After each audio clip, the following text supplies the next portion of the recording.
Morning everyone, আপনারা সবাই কেমন আছেন? আশা করছি আপনারা সবাই খুব ভালো আছেন। আমিও খুব ভালো আছি। আমার নতুন একটা ভিডিওতে সবাইকে জানাই স্বাগত।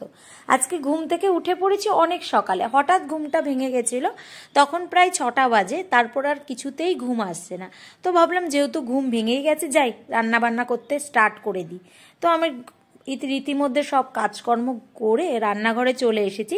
দুধটা জাল দিচ্ছিলাম, কারণ আজকে মকর সংক্রান্তি। তো ভাবলাম আজকে একটু ক্ষীর বানাই, তাই ক্ষীর বানাচ্ছি। এটা পুরোটাই দুধের ওপরে। দুধটাকে অনেকক্ষণ ফোটানোর পড়ার পরে তারপরে ক্ষীরটা হয়। এর মধ্যে কোনো চাল টাল মিক্সড করি না। আর তার সাথে বানাচ্ছিলাম পালং শাক। পালং শাকটা আগের দিন রাতে কেটে রেখে দিয়েছিলাম, সেটাই করছিলাম। আজকে অনেক কিছুই বানাবো। এরপরে কি যেটা করছি, আজকে ভাবছি চিংড়ি মাছের মালাইকারি বানাবো। তার মধ্যে এটা বুঝতে পারছেন কি, একটু সর্ষে আছে, কাজু বাদাম আছে, আর তার মধ্যে আছে টক দই। আর এইদিকে দেখুন, আমি কিন্তু এখানে সাদা সর্ষে ইউজ করছি, আপনারা চাইলে কালো সর্ষে ইউজ করতে পারেন। আর এর মধ্যে আমি চিংড়ি মাছের মধ্যে দিয়ে দিলাম নুন হলুদ। এখানে আমি বেশি বড় সাইজের চিংড়ি মাছ পাইনি, যে সাইজের চিংড়ি মাছ পেয়েছি সেই সাইজের চিংড়ি মাছ দিয়ে আমি চিংড়ি মাছের মালাইকারি করছি। যেটা পাবো সেটাই করব না। আর এদিকে দেখুন, ভালো করে আমি চিংড়ি মাছে নুন হলুদ মিশিয়ে নিয়েছি। আর কড়াই কিন্তু গরম করতে দিয়েই দিয়েছিলাম আমি আগের থেকে। আর এইদিকে দেখুন, ওই পেস্টটা, এদিকে আদা রসুন বাটা, আর এদিকে পেঁয়াজ বাটা আর লঙ্কা বাটা, আর ওই যে সর্ষে আর বাটাটা ছিল। আর এদিকে দেখুন, আমি কিন্তু এখানে নারকেলের দুধটা পেয়েছি একটা প্যাকেট। হচ্ছে আমি আগের দিন যখন বিজাতাতে গেছিলাম তখন কিনে নিয়ে এসেছিলাম। এখানে নারকেল কুড়ানোর জিনিসটা নেই বলে আমি নারকেল কুড়িয়ে দুধটা বার করতে পারিনি। তো দেখুন, আমি একে একে চিংড়ি মাছ ভাজতে শুরু করে দিয়েছি, কারণ কড়াইটা গরম হয়ে গেছে অনেকক্ষণ আগে। এবার চিংড়ি মাছগুলো দিয়ে জানেন তো ফুটছে বেশ। আমার কিন্তু হাতে একবার ফুটেও এসেছে। আমার কিন্তু মাছ ভাজতে খুব বেশি একটু আধটুকে তো লাগে, এটা আমার বলে না, সবারই লাগে। কিন্তু এখন যেন মনে হয়, আগে খুব ভয় লাগতো, এখন যেন মনে হয় ভয় লাগে না, ও হয়ে যাবে, কিছু হবে না। আর আগে জানেন তো, বিয়ের প্রথম যখন এরকম মাছের কোনো আইটেম করতে যেতাম বা কোনো কিছু বানাতে গেলেই না ভয় লাগতো, যদি গায়ে ছিটকে আসে ওই ভয়টা লাগে। এদিকে দেখুন, আমার চিংড়ি মাছটা একটু উল্টিয়ে নিলাম। চিংড়ি মাছ তো বেশি ভাজবো না, হালকা ভেজেই উঠিয়ে ফেলবো, কারণ চিংড়ি মাছ বেশি ভাজলে না শক্ত হয়ে যায়। তার জন্য আমি চিংড়ি মাছ হালকা ভেজেই উঠিয়ে ফেলছি। চিংড়ি মাছটা ভাজা হয়ে গেছে। এবার ওই তেলেই দিয়ে দেবো আমি একটু একটু ফোড়ন দিয়ে, ফোড়নের মধ্যে দিয়ে দেবো এলাচ, দারচিনি আর লবঙ্গ। এবার ওটাকে ভালো করে নাড়িয়ে নেব। আর আপনারা চাইলে এলাচের পরিমাণটা বেশি দিতে পারেন। যেহেতু আমি আর সমু খাবো, তো সেক্ষেত্রে এলাচটা এটুকুই ঠিক আছে। আপনারা যদি বেশি পরিমাণের বানান, সেক্ষেত্রে এলাচের পরিমাণটা বেশি দেবেন, তাতে গন্ধটা মালাইকারিতে দারুণ লাগবে। আর এবার দিয়ে দিচ্ছি পেঁয়াজ বাটা। আর এই রকমভাবে রান্না করবেন, দেখবেন দারুণ লাগবে চিংড়ি মাছের মালাইকারি। আমি একদিন বানিয়েছিলাম অনেক দিন আগে, তখন এরকম টেস্ট লেগেছিল। তারপরে বানালাম, প্রায় 2 বছর পরে বানাচ্ছি এরকমভাবে। এখন মনে হয় কি বেশ রাঁধুনি হয়ে গেছি। রান্না করতে কিন্তু আমার বেশ ভালো লাগে, আমার রান্না করতে একটু খারাপ লাগে না। অনেকে বলে রান্না করতে অনেক কষ্ট হয়। আমি যখন একবার রান্নাঘরে ঢুকি, মনে রান্না করতেই থাকি, রান্নাই করতেই থাকি। যা দেখুন, আর এক একদিন মনে হয় কি রান্না করব না তো করবই না, ইচ্ছাই করে না। আবার এক একদিন মনে হয় কি অনেক রান্না বান্না করি, যেমন আজকে মনে হচ্ছে অনেক রান্না বান্না করছি। আর এদিকে দেখুন, পেঁয়াজটা ভালো করে আমার ব্রাউন করে ভাজা হয়ে গেছে। এবার দিয়ে দেবো আদা রসুন বাটাটা।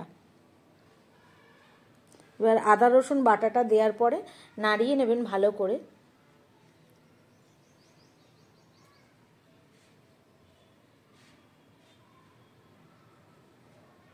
ভালো করে নাড়িয়ে নেওয়ার পরে, আর এখানকার লঙ্কাগুলো যেহেতু আপনাদের ঝাল নেই আমি বলেছিলাম, কিন্তু জানেন তো লঙ্কাগুলো যদি আমি চিড়ে রান্না করি না, একটুও ঝাল হতে যায় না। কিন্তু লঙ্কাগুলো যখন পেস্ট করে দিই না, লঙ্কাগুলো ভালোই ঝাল হচ্ছে। ওই জন্যে আমি এখানে না 2 চামচই লঙ্কার পেস্ট দেবো, তার বেশি দেবো না। আর এখানে কোনো রকম শুকনো লঙ্কার গুঁড়ো আমি ইউজ করছি না। এরপরে ভালো করে লঙ্কার পেস্ট আর মশলাগুলোর মধ্যে ভালো করে মিক্সড করে নেবো এটা। দেখুন, ভালো আমার বেশ মিক্সড হয়ে গেছে। আর তেল ছাড়া শুরু করেছে মশলা থেকে। এরপর দিয়ে দেবো হলুদ আর কাশ্মীরি লঙ্কার গুঁড়ো। এর বেশি কোনো কিছু মশলা আমি এর মধ্যে ইউজ করব না। এখানে হলুদ আর কাশ্মীরি লঙ্কার গুঁড়োই বেস্ট, আর কোনো কিছু দেব না এর মধ্যে। এবার ভালো করে এটাকে মিক্সড করে নেবো। হালকা একটু জলও দিয়ে নিয়েছি যাতে মশলাটা ভালো করে ফোটে।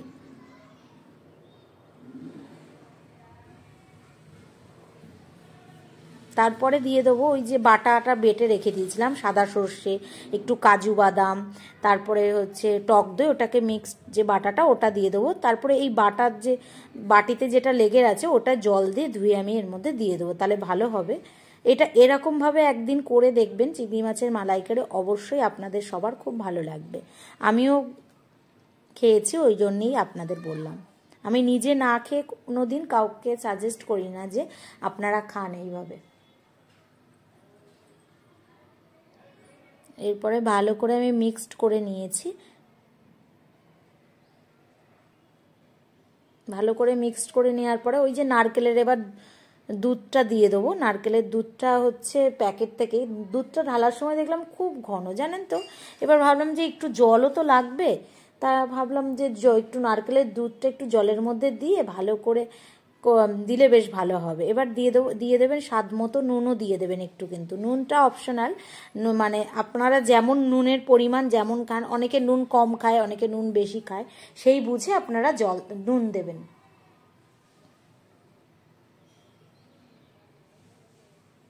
দেখুন আমার মশলাটা বেশ হয়ে গেছে। এরপরে দিয়ে দেবো ওই যে নারকেলের দুধটা। নারকেলের দুধটা দেখেছেন কেমন ঘন, তাই এইটুকু দিয়ে আমি আগে প্রথমে নাড়িয়ে নিই। বেশ ভালো গন্ধ বেরিয়েছে কিন্তু, জানেন তো। আমি প্রথম ভাবছিলাম কেমন হবে, কেমন খেতে হবে, কিন্তু দারুণ গন্ধ বেরিয়েছে। পুরো নারকেলের দুধের যে যে গন্ধটা বেরোয় না, আমরা যখন নারকেলের দুধটা ছেঁকে বার করি সেরকমই গন্ধ বেরিয়েছে। আর গ্যাসের মধ্যে দেওয়া হয়েছে তো আরও দারুণ গন্ধ বেরিয়েছে। ওই যে একটু জল দিয়ে দিলাম গুলে, নারকেলের দুধটা গুলে। এবার আমি না বেশি গ্রেভি বানাবো না, যেহেতু দুজন মানুষ খাবো, তো আমাদের অল্প একটু গ্রেভি বানালেই হয়ে যাবে, কারণ এমনিও অনেকগুলো পদ বানিয়েছি আমি।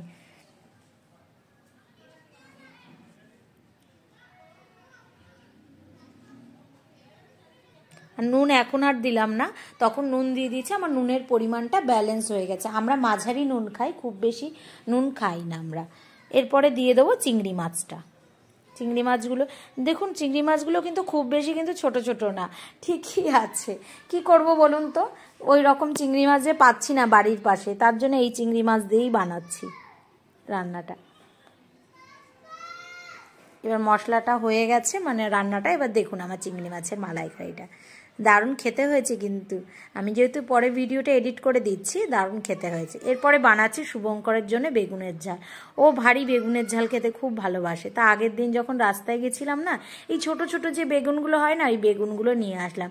এই বেগুনগুলো আনার সময় জানেন তো একটা কথা খুব মনে পড়ছিল, আমার মা না ওই সরস্বতী পুজোর সময় শীতল ষষ্ঠী হয় না, ষষ্ঠী গোটা সিদ্ধ যেগুলো খাওয়া দাওয়া হয় না, ওইগুলো এই বেগুনগুলো মা খুব আনে। তা এই বেগুনগুলো যখন আনছিলাম তখন মাকে ফোন করেছে, মা জানো তো যে বেগুনগুলো গোটা সেদ্ধতে লাগে না, ওই বেগুনগুলো আমি নিয়ে এসেছি। মা আবার হাসছিল। তা বেগুনটা ভেজে আমি একটু গলাতে মানে থালা দিয়ে হচ্ছে চাপা দিয়ে দিয়েছিলাম যাতে তাড়াতাড়ি সেদ্ধ হয়ে যায়। তারপর সেদ্ধ হয়ে গেছে। এরপরে দিয়ে দিচ্ছি তেলের ওপরে একটু শুকনো লঙ্কা আর পেঁয়াজ বাটা, নুন, আদা রসুন অল্প বাটা আর লঙ্কার পেস্ট। ভালো করে এটাকে নাড়িয়ে নেবেন। বেগুনের ঝাল করতে কিন্তু বেশি টাইম লাগে না, অল্প টাইমের মধ্যেই হয়ে যায়। কিন্তু শুভঙ্করের খুব পছন্দের খাবার হচ্ছে বেগুনের ঝাল। ও বেগুনের মধ্যে এই আইটেমটা বেশি ভালোবাসে খেতে। আপনারাও বাড়িতে বেগুনের ঝাল করে খাবেন, দারুণ লাগে। এরপরে দিয়ে দেবো টমেটো কুচি।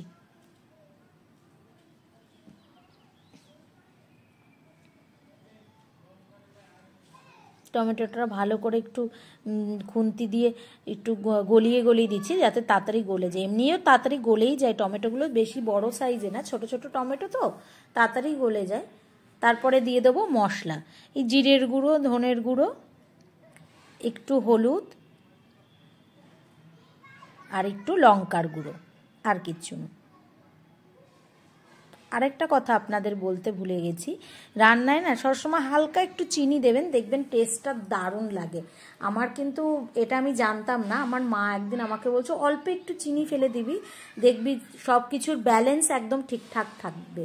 তা আমি দেখছি বেলে ঠিকঠাকই রয়েছে, একটুখানি হালকা চিনি যখন ফেলে দিই না রান্নাটা একটু আরও অসাধারণ খেতে লাগে। কিন্তু আমি আগে কিন্তু রান্নায় একটুও চিনি দিতাম না, এখন হালকা অল্প অল্প একটু চিনি দিই, তা দেখি দারুণ লাগে কিন্তু খেতে। অল্প মশলা দিয়ে রান্না করলেও একটু চিনি ফেলে দেবেন, দারুণ লাগবে। আর শাকেও জানেন তো চিনি ফেলে দিতাম না, তা মা একদিন বলার পরে যে শাকে কিন্তু চিনি দেবে, তারপরে চিনি শুরু করে দিয়েছি। চিনি মানে এক গাদা না। এবারে দিয়ে দেবো জল। এবার জলটা দিয়ে মশলাটা ভালো করে কষিয়ে নেব। কিছুক্ষণ কষানোর পরে তারপরে দিয়ে দেবো বেগুনগুলো দেখুন হালকা হালকা না একটু পুড়ে গেছে, কারণ শুভঙ্কর না একটু পোড়া পোড়া টাইপের জিনিস খেতে খুব ভালোবাসে, কেন জানি না। কিন্তু আজকে কিন্তু আমি ইচ্ছে করে পুড়াইনি, ওর জন্যেই পুড়েছে। ও আমাকে বলেছে হালকা একটু পোড়া পোড়া থাকবে ওরকমভাবে বেগুনটা বানাবে, তা আমি বললাম ঠিক আছে। তারপরে বেগুনটা ভালো করে মশলাটার মধ্যে মিশিয়ে নিচ্ছি, আর হালকা একটু জল দিয়ে আর একটু ভালো করে ফুটিয়ে নেব বেগুনটা। হয়ে গেল আমার বেগুনের ঝাল। তো আজকের রান্নাগুলো দেখতে পেরেছেন। আর আমি এর মধ্যে না পনির বানিয়েছিলাম, আপনাদের আর পনিরের ভিডিওটা দেখাইনি। আলু পনির দিয়ে বানিয়েছিলাম ওদের টিফিনের জন্যে, তো ওই পনিরের ভিডিওটা আজকে দেখালাম না। কোনো একদিন যদি আবার পনির বানাই তো আপনাদের অবশ্যই ভিডিওটাতে রান্নাটা শেয়ার করব আপনাদের কাছে। তো ওদের টিফিনও আমি গুছিয়ে ফেলেছি। আজকের ভিডিওটা কেমন লাগলো সেটা কমেন্ট করে জানাবেন, আর ভালো লাগলে একটা লাইক করে দেবেন। তো সবাই ভালো থাকবেন, সুস্থ থাকবেন, সাবধানে থাকবেন। নতুন একটা ব্লগে আবার খুব শিগগিরই আপনাদের সাথে দেখা হচ্ছে। টাটা।